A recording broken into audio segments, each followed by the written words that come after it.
There are a few very specific things I think about in regards to living frugally and how I save money. These things consist of practical habits I can put into practice, as well as viewing my relationship with money in a different way. But that doesn't always mean saving every single penny that I earn and just never buy anything.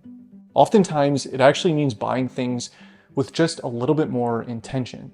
The intention of saving me money or time in the long run, and the intention of not having to replace whatever it is I'm bringing into my life for a long while.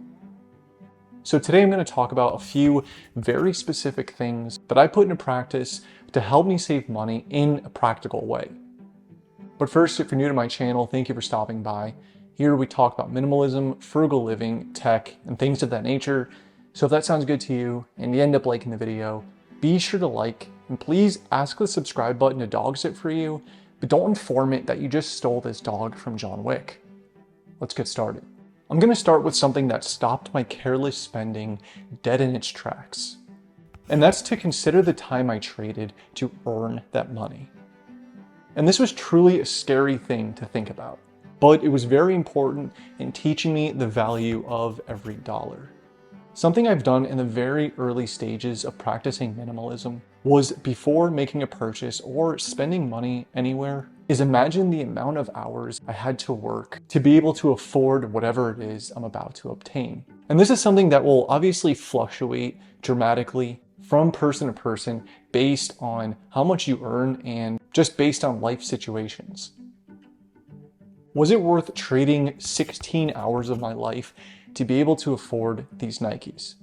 That was often the question I asked myself when I got my first job at like 17. Whereas I feel like a $20 gym membership is worth it. And frankly, I definitely still think that's worth it. It's obviously easy to speak from my own point of view because I just have to consider what makes sense as a trade-off for me.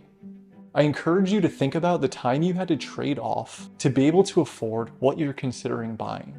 And rather trying to scare you out of a purchase that might actually really make sense or benefit you in some way, it's really just about building awareness and being more conscious of our spending rather than letting it just be an impulsive habit. And unfortunately, time isn't infinite and it cannot be regained like money can. So I think it deserves to be treated with the highest trade value.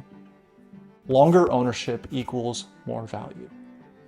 When I do decide to bring something into my life, it's usually things I cannot see the end of my ownership of, at least for a very long time. It's pretty simple how I see it. The longer that I own or use something, the more I've gotten my money's worth. I've used this example a handful of times before, but it's just too spot on. A $40 water bottle from 2016 is still being used today, daily in 2023. That's the equivalent of paying less than $6 a year to own this, and that number will only go down as the years go on.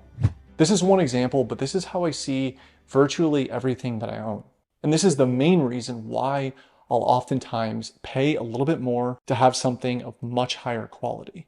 So I took out the water bottle to get some B-roll of it, and I noticed that there's some bleach, a bleach stain now on the front.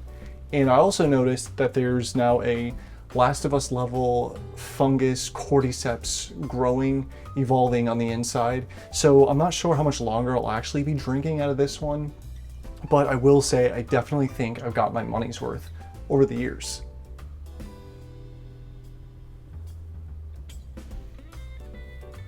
I've always preached about paying for the quality version of something over its more affordable counterpart. And yeah, that typically means paying more at the time of purchase, but with the intention of having it for a very long lifespan and being a part of my life for a while. Less chance and frequency of a repair or replacement, and I'm usually better off. Don't become too attached to what I saved. And I've wanted to talk about this one for quite a while because honestly, it's hindered my ability to actually save and make money for a long time. It's probably not too hard to guess that I'm pretty conservative with my money. And in some specific cases, that's not a good thing. And a great example is with my car. There was a time I owed money on my car and I still had a few dozen payments before it was completely paid off. I did have the money in my savings to pay it off in full, but was so scared to watch my savings take a big hit like that. Well, I ended up doing it anyways, and I never regretted it for a second. Spending that much was very painful in the moment, but not having to worry about a recurring payment monthly, and more importantly, saving a lot of money on interest was well worth it.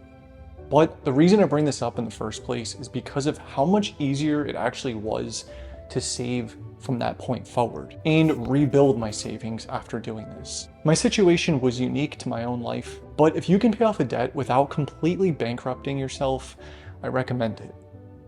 It may be worth it to save it on interest, but it might just be worth the peace of mind alone. Since doing this, I've mathematically saved a few $1,000s on interest, and more importantly, I learned a lesson that sometimes I need to spend to be able to save faster. Over the years of being a minimalist and trying to be as frugal as I can, I've definitely learned a few things. I learned that having money isn't exclusively about saving it. Sometimes it's about investing in things that can make me money, or more importantly, in just investing in myself.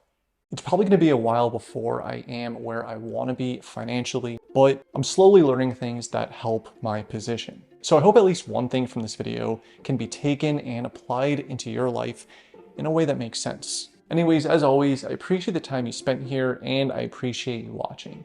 If you did like this video and you like this type of content, be sure to like and consider subscribing to my channel, and I'll see you next time.